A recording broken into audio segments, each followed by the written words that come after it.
இங்கே சென்னையில் புயல் வந்துச்சு, அங்கே பெரிய அரசியல் ஆக்கிட்டாங்க. ஆனால் அங்கே புயல் வந்துச்சு, எங்கே அங்கெல்லாம் அரசியல் ஆக்க முடியாது, ஏன்னா தண்ணி பிச்சுக்கிட்டு போகுது. எங்கே அரசியல் ஆக்கிறது? ஏன்னா எங்கே இருக்கானே தெரியல. இதே அரசியல் அங்கே போய் பண்ணலாம்ல, இல்லை முடியலை, கத்துறான்.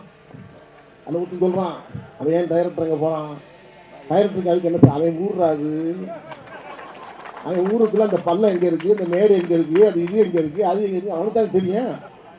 போகக்கூடாதா? அப்போ என் ஊரில் வெள்ளம் தனசன் உட்காந்துருக்கு, அது ஊரில் வெள்ளம்னா அதான் வேட்டியை கட்டி நிற்கணும். இவன் ஏன் போகிறான்னா, ஏய் நான் போகாமல் என் ஊரில் நான் போகாமல் எவன்டா போகிறது? போகணும்ல. ஏன்னா எங்கே கண்டு கத்துறான், எந்த குடிக்கல கிடக்கிறான்னு அவனுக்கு தான் தெரியும். அதில் இன்னொரு வாக்கு சொல்கிறான், உதயநிதி எதுக்கு அனுப்பி வைக்கிறாரு? ஏன் உதயநிதி யாராரு? போகணும்ல. போய் மக்களோட மக்களாக நான் இருக்கேன், உங்களோட சேர்ந்து வாழ்கிறேன், உங்களோட இருக்கேன், மக்களோட சேர்ந்து இணைஞ்சு